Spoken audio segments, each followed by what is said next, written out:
जम्मू आ गए, दिल्ली आ गए, अलग अलग जगह पे आ गए और अभी सरकार उनको करी कि फिर से हम मेरी बात समझ गए कि सबके साथ मर्डर हो जाता है। Hello everyone, my name is Vedika Radhan and welcome you all to the YouTube channel of Pahujalo Academy. Today we are going to discuss CLAT UG 2026 paper कि हमारा CLAT 2026 UG का पेपर कैसा आया था और हम उसके समरी वेज में हर पैसेज का समरी वाइज देखेंगे कि कौन सा पैसेज कौन से टॉपिक से रिलेटेड था। क्लियर है? देखो, एक तो हमारा CLAT UG का पेपर बहुत सारे लॉ के क्वेश्चन, जितने भी हमारे लीगल रीजनिंग का पार्ट था उसमें हमसे कोई भी कॉन्ट्रैक्ट से रिलेटेड क्वेश्चन नहीं था, कोई भी टॉर्ट से रिलेटेड क्वेश्चन नहीं था, हमसे जनरल डिस्कशन पूछा गया था, जीएसटी से रिलेटेड क्वेश्चन था, जजमेंट बेस्ड क्वेश्चन था और कॉन्स्टिट्यूशन से रिलेटेड क्वेश्चन से। यानी कि क्लैट यूजी में अगर मैं बात करूं, जितने भी क्वेश्चन पूछे गए थे कॉन्स्टिट्यूशन से रिलेटेड ही क्वेश्चन पूछे गए थे। आईपीसी का हमारा कोई क्वेश्चन नहीं था, बीएनएस से रिलेटेड कोई क्वेश्चन नहीं था, टॉर्ट नहीं था, कॉन्ट्रैक्ट नहीं था, फैमिली लॉ से रिलेटेड एक क्वेश्चन था, सेम सेक्स मैरिज।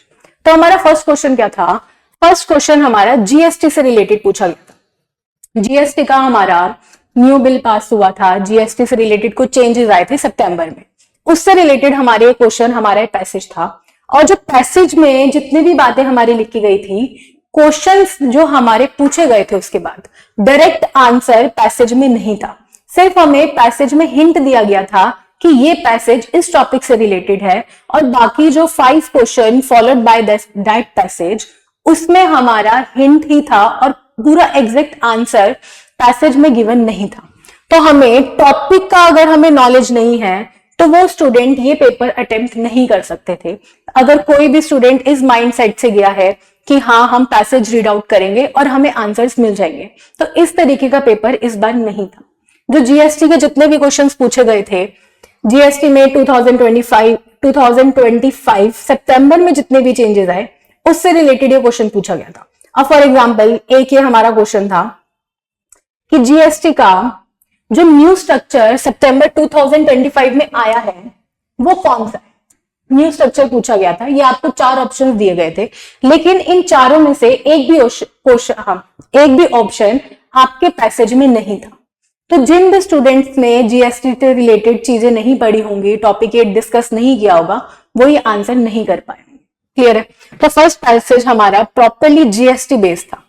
उसके बाद सेकंड था हमारा प्रियम्बल से रिलेटेड पैसेज। देखो, प्रियम्बल मैंने क्लास में भी अच्छे से डिस्कस किया था कि प्रियम्बल हमारा कब इनेक्ट हुआ था, एंड में इनेक्ट हुआ था, लेकिन हमारे कॉन्स्टिट्यूशन के बिल्कुल स्टार्टिंग में दिया गया है। इसी पैसेज में थोड़े से हिस्टोरिकल बैकग्राउंड भी बताया गया कॉन्स्टिट्यूशन का, कि historical background supreme court of India बनने से पहले, कॉन्स्टिट्यूशन बनने से पहले हिस्टोरिकल बैकग्राउंड क्या था, उससे रिलेटेड बातें इसमें बताई गई हैं। यहाँ पे पार्टीशन से रिलेटेड बातें भी गई हैं, domination of India and Pakistan, partition of the country, ये हमने प्रॉपरली अपना हिस्टोरिकल बैकग्राउंड क्लास में पढ़ा था। तो जितने भी स्टूडेंट्स ने मेरी क्लासेस अटेंड करी होंगी कॉन्स्टिट्यूशन के, उन्होंने ये क्वेश्चन बहुत इजिली अटेम्प्ट कर लिया। अब मैंने अपनी क्लास में एक आपको क्वेश्चन बताया था कि प्रियम्बल में हमारे 5 वर्ड गिवन है। कौन से 5 word? Sovereign, socialist, secular, democratic and Republic. In 5 words की मैंने आपको क्लियरली बताया था कि आपको सीरीज याद करनी है कि किन सीरीज में ये 5 वर्ड हमारे प्रियम्बल में गिवन है। तो जितने भी स्टूडेंट्स ने ये सीरीज याद कर ली होगी उनका ये क्वेश्चन ठीक हो गया होगा। और मैंने आपको एक ट्रिक भी बताई थी कि SSS, D एंड R, सबसे पहले एस की सबसे बड़ी स्पेलिंग, फिर उससे छोटी, फिर उससे छोटी, फिर डेमोक्रेटिक, फिर रिपब्लिक। इस तरीके से हमें ये क्वेश्चन अटेम्प्ट करना था। जो जितने भी स्टूडेंट्स ने प्रियम्बल अपना पढ़ा था उन्होंने क्वेश्चन अटेम्प्ट कर लिया होगा और ये क्वेश्चन बहुत ज्यादा इजी क्वेश्चन था। इवन अगर मैं ओवरऑल पेपर की बात करूं तो हमारा पेपर लेंथी था, थोड़ा पैसेज थोड़े बड़े थे, लेकिन इजी पैसेज पूछे गए थे, कोई भी डिफिकल्ट पैसेज नहीं थे। क्लियर है? उसके बाद हमारा थर्ड पैसेज था related to Manoj Narula versus Union of India. देखो, यहाँ पे आपको लास्ट में जजमेंट का नाम भी गिवन था। अब ये जजमेंट किस टॉपिक से रिलेटेड थी कि अगर कोई भी मेंबर ऑफ पार्लियामेंट है, उसका क्रिमिनल रिकॉर्ड है, तो क्या प्राइम मिनिस्टर को, चीफ मिनिस्टर को, प्राइम मिनिस्टर को उस मेंबर को अपॉइंट करना चाहिए या नहीं करना चाहिए। और अगर उस मेंबर को अपॉइंट किया जा रहा है तो वोटर्स के पास ये राइट है कि वोटर्स को उस मेंबर का क्रिमिनल रिकॉर्ड पता होना चाहिए। ये पूरा पैसेज हमारा उसी टॉपिक से रिलेटेड है, Manoj Narula versus Union of India. तो ये भी एक बहुत इजी पैसेज था और इजी जजमेंट थी। क्लियर है? अगर किसी स्टूडेंट्स ने ये जजमेंट ना भी पढ़ी हो तो आप लॉजिक लगा के भी ये आंसर बहुत इजीली कर सकते थे। क्लियर है? बहुत डिफिकल्ट जजमेंट नहीं थी, बहुत इजी जजमेंट थी। अभी उससे रिलेटेड 5 क्वेश्चन थे जो कि बहुत इजी क्वेश्चन पूछे गए थे। उसके बाद है हमारा state of Tamil Nadu versus government of Tamil Nadu. अब ये जजमेंट किस टॉपिक से रिलेटेड है कि हमारा कोई भी एक्ट, कोई भी लॉ कैसे बनता है।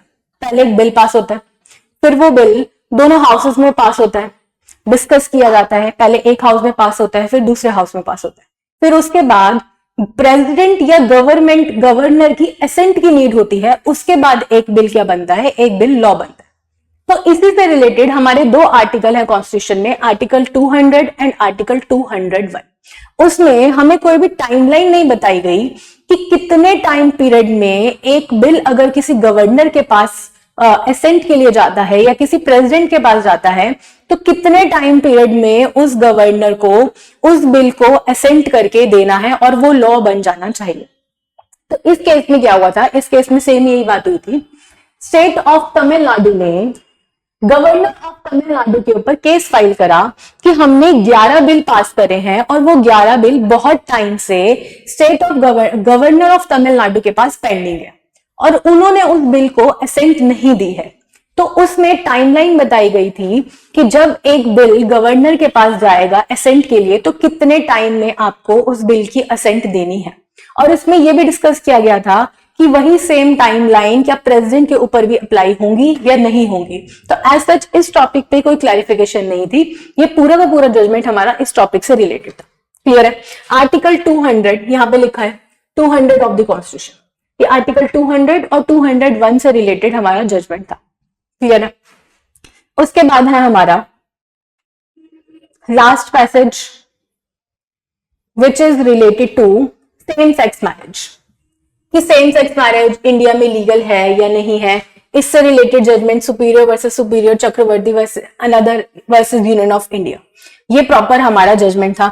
इसमें LGBTQ सिटीजन से रिलेटेड बात भी की गई है। तो ये भी हमारा बहुत इंपॉर्टेंट और इजी जजमेंट था। तो अगर मैं ओवरऑल बात करूं तो लीगल का पार्ट हमारा बहुत इजी आया था। एज सच डिफिकल्ट लेवल बहुत ज्यादा नहीं था। अगर आपने कोई टॉपिक नहीं भी पढ़ा है तो आप बहुत लॉजिकल अपना माइंड अप्लाई करके उस आंसर को कर सकते थे। मेजरली स्टूडेंट्स को प्रॉब्लम कहाँ है, लॉजिकल पार्ट में, क्योंकि लॉजिकल पार्ट में एनालिटिकल रीजनिंग ज्यादा पूछी गई है जो स्टूडेंट्स प्रिपेयर नहीं करके गए थे। तो लीगल पार्ट बहुत इजी था और उसके बेसिस पे अगर मैं आपको बताऊं तो आपकी कट ऑफ कितनी जा सकती है। जितने भी जनरल कैटेगरी के स्टूडेंट्स हैं, अगर आप टॉप